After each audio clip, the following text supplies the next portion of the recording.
আমাকে মাফ করবেন, আমাকে একটু বেহায়া হতে হবে। বাউল সাধনা সম্পর্কে এমন কিছু কর্মকাণ্ড তাদের আছে যেগুলো আমি না বললে আপনারা বুঝবেন না। আমাদের দেশে মানুষ জানে না, অনেকে ম্যাক্সিমাম লোক।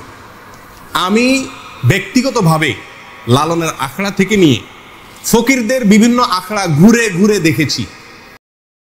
আমি নিজের অভিজ্ঞতার কথা আপনাদের কাছে চাপিয়ে দিতে যাব না, তাদের বই পুস্তকের আলোকে বলবো। আমি জানার জন্য তাদের বিভিন্ন আখড়া আখড়া ঘুরেছি। এইবার দেশে গিয়ে আমি কুষ্টিয়াতে গেছি। আমার উদ্দেশ্য ছিল লালনের আখড়া যাওয়া, দেখা সেখানে, এবং শুধু শোনা কথা বা পড়া কথারও বিশ্বাস না করে নিজে চোখে দেখা।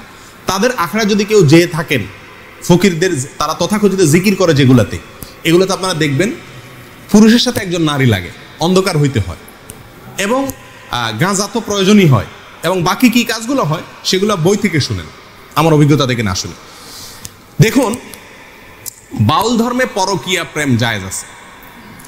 আল্লাহর কসম, আমি নিজে যাচাই করে যশোরের এক গ্রামে গিয়ে সন্ধান পাইছি যে এখানে, এমনি অন্য কাজে গেছি, পরে শুনছি যে এখানে আপনার ফকিরদের আখড়া আছে। তো আমি দেখতে গেছি, একদিন না কয়েকদিন পরে জানতে পারছি যে এক মহিলা আছে, তার স্বামীও আছে, কিন্তু সবাই জানে এই মহিলা সারাদিনই জেনা করে তার ওই সাধন সঙ্গীর সাথে, বাউলদের সাথে। এবং কোন কোন মহিলার তো সংসার শেষ, আবার অনেক পুরুষও করে যারা বাউল। এটা তাদের ধর্মের গুরুত্বপূর্ণ কাজ, জেনা করা। সারাদিন জেনাটাই ইবাদত বাস। এবং জেনার মানে মূল মুহূর্ত যেটা, সেই মুহূর্তেই নাকি স্রষ্টা হাজির হয়ে যায়। প্রিয়দিনী ভাইরা, বাউলরা মনে করে, আপনারা হয়তো অনেকে প্রথম শুনছেন, শুনে রাখেন, বাউলদের দৃষ্টিতে মানুষের শরীরের বিভিন্ন রোগ বালাই ভালো হওয়ার জন্য একটা বিরাট বড় ওষুধ হলো মেয়েদের রস পান করা। রস বুঝেন কি? না, রজ বলতে দুইটা জিনিস। এক হলো কুমারী মেয়ের প্রথম মাসিকের রক্ত,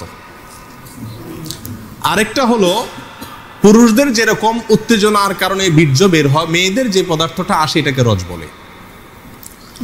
এই রজ, এটা পান করলে কোনো রোগ বালাই শরীরে থাকে না, এটা বাউলদের বিশ্বাস।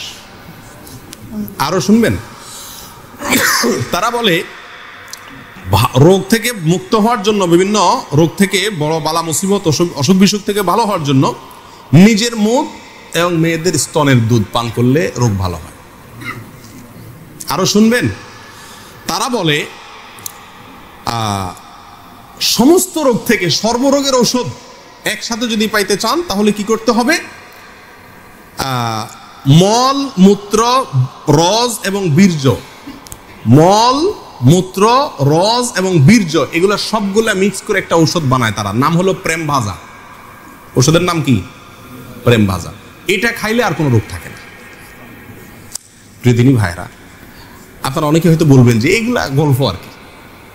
আপনি আল্লাহি বাস্তবতা খবর নিয়ে দেখেন, আর খবর নেওয়ার দরকার না, আমি আপনাকে বই পুস্তক থেকে বলছি, তাদের বই পুস্তক থেকে, তাদের ধর্মগ্রন্থ থেকে, তাদের ধর্মীয়, তাদের আচার এবং তাদের সংস্কৃতি, কালচার, এই সংক্রান্ত যে সমস্ত বই পুস্তক আমাদের সমাজে প্রতিষ্ঠিত, গ্রহণযোগ্য, অথেন্টিক, এই সমস্ত বই পুস্তকে লেখা আছে। তার ভিতরে বাংলাদেশে বাউল বইয়ের 350 থেকে 382 নম্বর পৃষ্ঠায় এই কথাগুলো উল্লেখ আছে।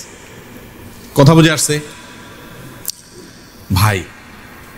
আমাদের দেশে অনেক মানুষ না জেনে এই ফকিরদের কাছে চিকিৎসার জন্য যায়। ছেলেবেলে অসুখ হলে যায় না, কি ওষুধ দেয় এটা ওই শয়তান জানে, আর শয়তানকে যে এই শয়তানই শিখাইছে সেই শয়তান হয়তো জানে, আল্লাহ সুবহানাহু ওয়া তাআলা জানে, আমরা অনেকে জানিও না। আমাদের দেশের নাস্তিকরা বাউলদেরকে খুব পছন্দ করে, একটা মজার বিষয়। কারা পছন্দ করে?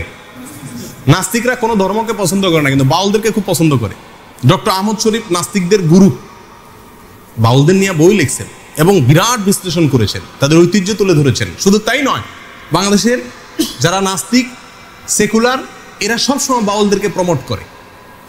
লালনের আখড়ায় 50 জন গাঁজা খাইছে, এটাকে সমস্ত মিডিয়া বা অনেক মিডিয়াতে খুব ফলাও করে প্রকাশ করে, আজকে লালনের এখানে ওরস হইতেছে, ওরস, গাঁজা খাইছে। লক্ষ লক্ষ মানুষের মাহফিল হয়, লক্ষ লক্ষ মানুষের ভালো কোনো কাজ হয়, সেটা কোনো মিডিয়াতে প্রচার করে না। কিন্তু ওই আখড়ায় গাঁজা খাইছে কয়েকটা, সেটারে সারাদিন টেলিভিশন নিউজে বলে। কেন নাস্তিকরা এত পছন্দ করে কেন? এর কারণ হলো এই বাউলদের তাদের যে কর্মকাণ্ড, এই কর্মকাণ্ড করে খোলাসা কথা কয়েকটা পয়েন্ট। নাম্বার 1 যেটা বললাম, দেহ নিয়ে সাধনা। দেহ নিয়ে সাধনা মানে যৌনতা, সোজা বাংলা।